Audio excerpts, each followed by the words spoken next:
All right, welcome everybody. We are going to be talking about leveling up your characters properly and enemy power scaling. This is mainly going to apply to hardcore mode, but I mean, it's going to be general information. So if you play the game, you'll learn more. So this doesn't just have to apply to hardcore mode. So I have been helping people, complete some some hardcore vet challenges, and almost every game that I am in, when I spawn in, the power level, the stage level is just off the charts. I finished one game with a power level of the stage, like the stage power level was like a level 16 or 17 or something like that. And the guy didn't want to finish because he was like, "Oh, I need to get my weapon level higher, and we got to go farm." And I was like, "This guy just okay." I was like, "No, let's just do it." I helped him through it. Whatever, it worked. But this is an educational moment for us all. I'm going to teach you in this video how to level up your character properly and enemy power scaling. I've got the game in the background and I've got some videos to show you guys. I just think it's much easier to have some text up, that way you can read it and download the data about what I'm about to tell you. So yeah, so all of this, by the way, I'm going to give it a credit right off the beginning of the video to this post right here. Crednot, this 7 months ago, came up with the optimal minimal level progression for a campaign, and it ends with the final boss being at level 14. If you can get to the final boss at a power level of 14, you have the easiest path to beat the hardcore mode, or just in general the game. And the reason for this is because of power scaling. So let's go back to this. So power scaling. What you need to know, and I'm going to have all of this up, I'm going to talk about all of this, don't worry about it, is that, and I'm going to go down here on the bottom left real quick, as the stages get to a higher level, which is dependent upon your character's power level, I'll show you in a second, the enemies scale. They do more damage, and they hit harder, all that stuff, right? So as you're scaling 1 to 14, they will scale much faster than you scale. So if you both start off at the same baseline, right? And then you reach level 2, they're getting a little higher. Level 3, a little higher. Level 4, higher. By the time you reach level like 21, for example, the difference in scaling between you and the game is much higher than when you first started. When you first start on level 1, you in the game state are equal. So the devs did this on purpose. And this is why. They knew that as you would progress through the game, you're going to get rings and amulets, you're going to get different archetypes, and they're all going to have buffs, all that stuff, and different, powers to each archetype, so that your character, with the base of nothing, with no rings, with just the basic archetype, no power, you don't level up your weapons. They want to make sure that with all of the additional stuff that you can add to your characters, minimum like growth, right, that it should match what the game is doing. So let's say that again. You're going to be building your character's level up, but you'll also be adding rings and amulets and buffs to your character, which will make your character stronger, right? They knew this. They accounted for this. So they said, you know what? In order to keep the challenge, meaning that you can't just farm your way through it. Like if I play Final Fantasy VII, I'm like, oh man, this boss is really hard. Let me go farm 4 hours and raise my character's level up by 10 levels, and I get to the boss fight. The boss is really easy. You're way stronger than it. You have more health, higher defense. The devs saw this and they said, you know what? We can prevent that by letting the levels scale with your character's power level. And we're going to scale it harder, so that way, when you get all these extra buffs, rings, and stuff, it should level out in the end. It's the great equalizer. So with rings, with amulets, and with your archetypes, you should be comparable. So let me show you real quick with the video. So here's just a quick example. I have a power level of 1 in this video. I have not leveled up my bulldog. I have not leveled up anything, right? It's just a power level of 1. I'm going to fast forward here. You'll see that the level of the stage is level 1, right? Now, when you get to another, I'm gonna call it, I guess, level for all intents and purposes, um, it will base the new level off of what your current power level is. So this is a stage level 2, and that was based off of me having a power level 1. So it'll match your level, and then it'll say, all right, new world, you're at level whatever, we'll make it 1 higher than what you're currently at. We're going to increase the difficulty, and then by the time you get to the final boss fight, you'll have leveled up maybe 1 or 2 more, right? So something cool about the way that this game works, and I have this here, is that oh, I didn't put that in here, but this is good to know. When you unlock a level for a stage, like so, for example, in this video, the Twisted Chantry's at level 2, right? It's stuck at level 2. So once you unlock a stage, and you get it to a certain level, you can then go back to the ward, upgrade your weapons, and that's what I do here. I go back to the ward, I upgrade them all to something like level 3, as you see. Do I show my character? I think my character's power level is a level 3 by the time I get back here. And it's still at a level 2. Even after I've leveled up my weapons, it locks it in at a level 2. So you can use this to your advantage. By keeping all of the levels to the bare minimum, you can then unlock it, keep it there, get your character, bring it back up, and you can make that fight much easier. It's much better to level your character after you've gotten to that stage, and I've put in that here. Level up your character after you've unlocked a new level. And then part 2 is never level up your character higher than the current level's level. So for example, in this video, I leveled up my weapons to level 3. This is at a level 2. That's bad, because what's going to happen after I defeat the boss, so after I played through the boss here, I'm going to show you some stuff, right? I get to the end of the level. As you see, by the way, it's level 2. I get to the Twisted Chantry. I beat the final boss. And right as I get to the door, I show you my power level is at a level 3, right? What would be optimal here is if my power level was power 2.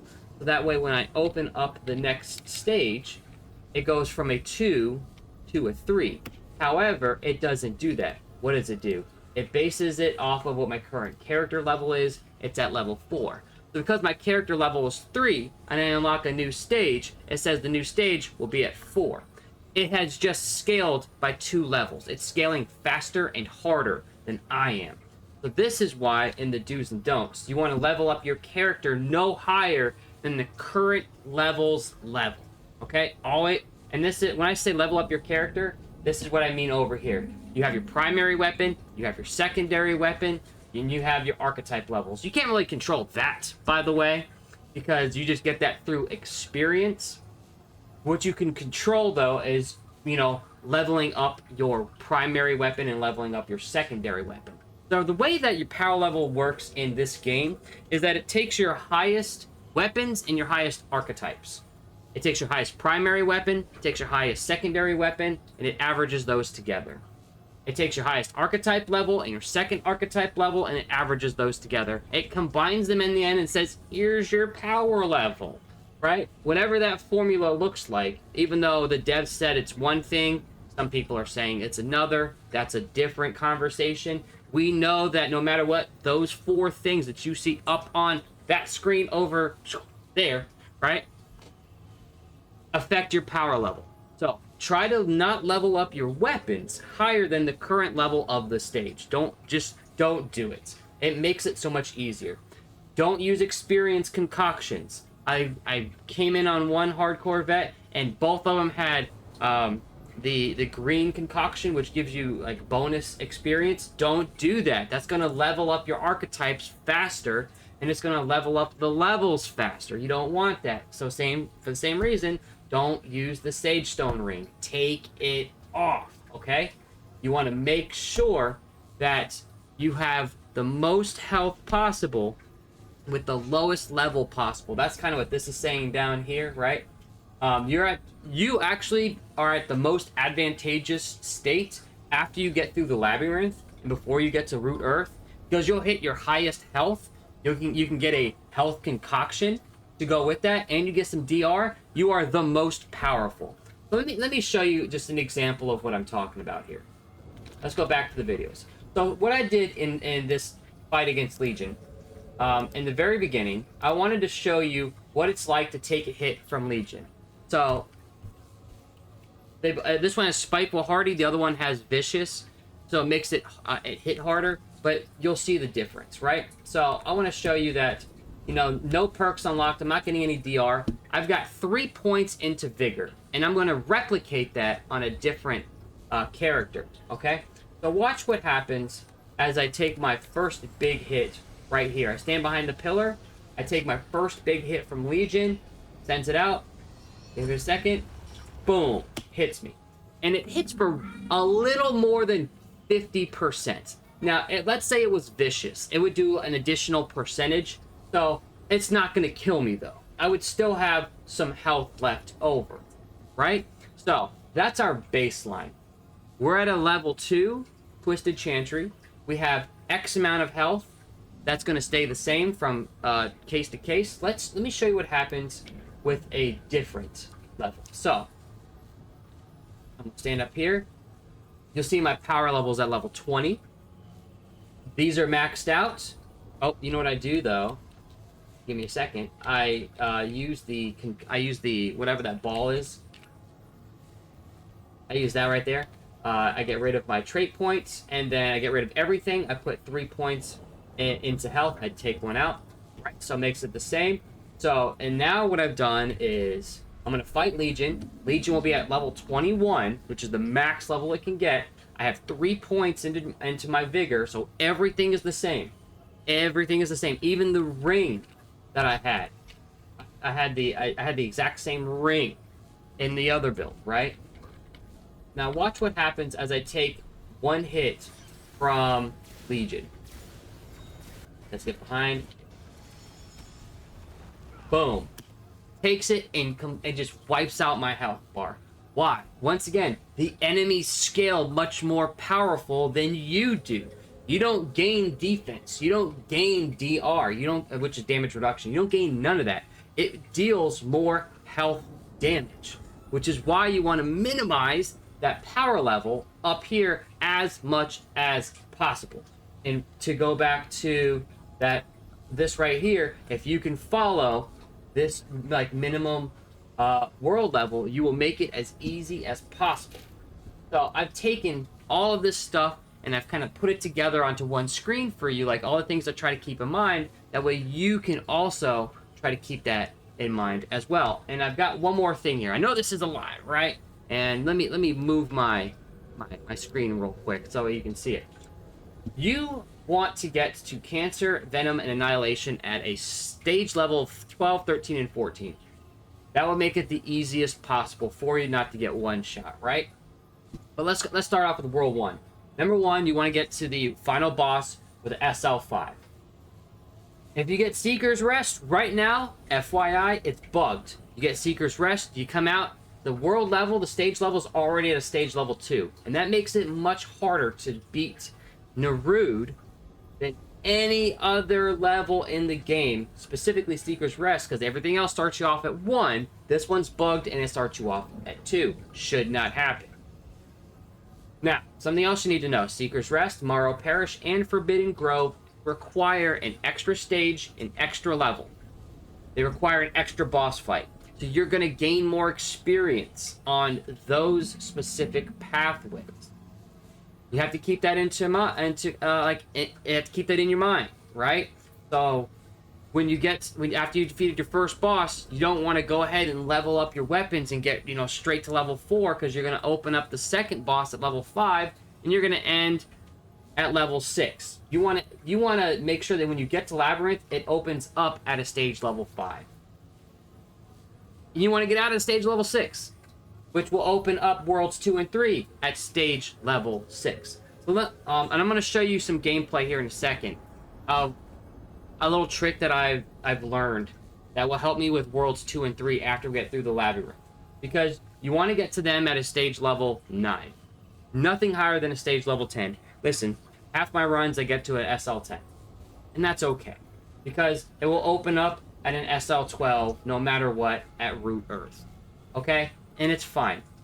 Here's the issues that present itself. When leveling up your weapons, you start off with iron.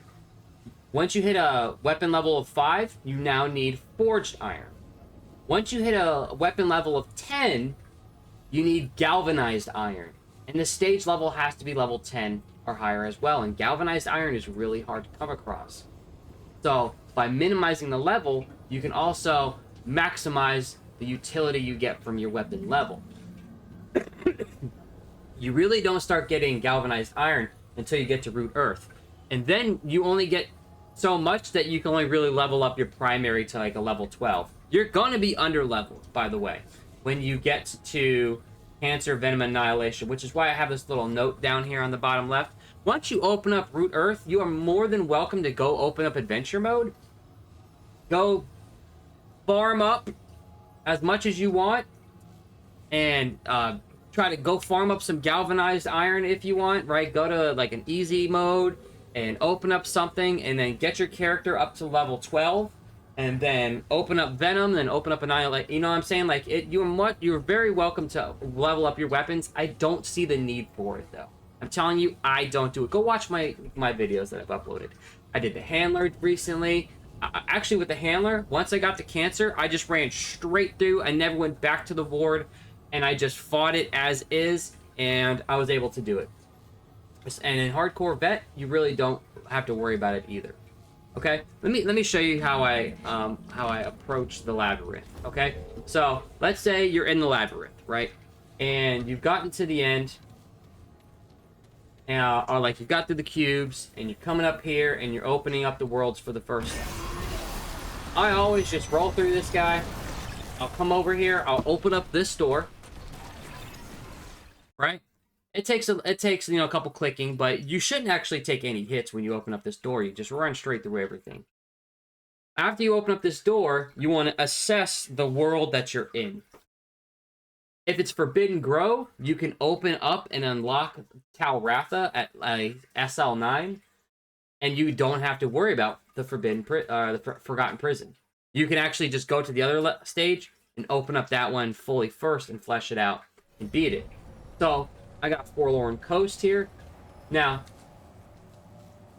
do that because you'll get your perks back or whatever, get your life back if you lost anything. Now, with Forlorn Coast, what I would do is I would actually run all the way, and actually you can see that's exactly what I did here, right?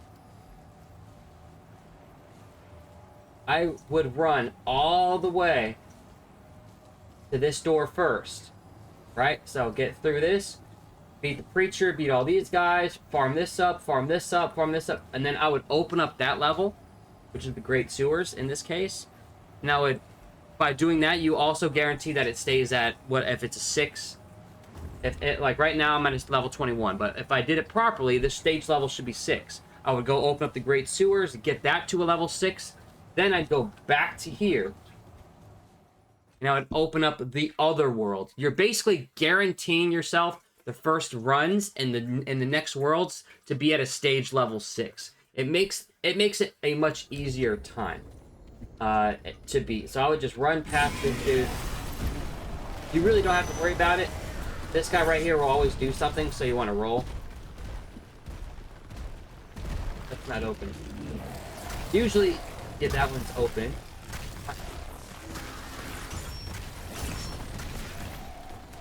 Oh, that's odd. Oh, you know why? I know why. If you know why that isn't open, props to you for figuring that out. But no, usually you can just run to it and open it up and get to it, and you've opened up both worlds and you can assess where to go. Have you figured it out yet? Why it's not opening? Why it's not showing up? Anybody? Anybody? It's because it's Nerud. And after you beat Nerud, specifically Seeker's Rest, you can't return back to the world. So it's not letting me open up that gate because it's Seeker's Rest. You can return to it after like 24 hours or something like that. I forget. But yeah, like you see how it's all frizzled out? Yeah, you can't get to it. Yeah, you can't get to it at all. I think the only way you can get to it is if it's Forgotten Prison. I forget. Anyways, yep. So it's not open, but you get the idea. Basically, this is kind of like the mentality, and I'm gonna end it here, real quick. I'll be right with you, buddy. Don't level up your character faster than the level. Level up your weapons, right? Your primary and secondary, keep those no higher. So if the stage level is a 6, keep your weapons at a 6 below. Don't use experience concoctions. Don't use a stage stone ring. And if you do get another archetype, just make sure that, you know, you get it, you know, something that's going to help you out. That's really what it comes down to. If you appreciate the video, like it, subscribe, all that stuff. You know, kudos to you guys for trying out hardcore mode. You know, best of luck. Godspeed to everybody. Hope find you well.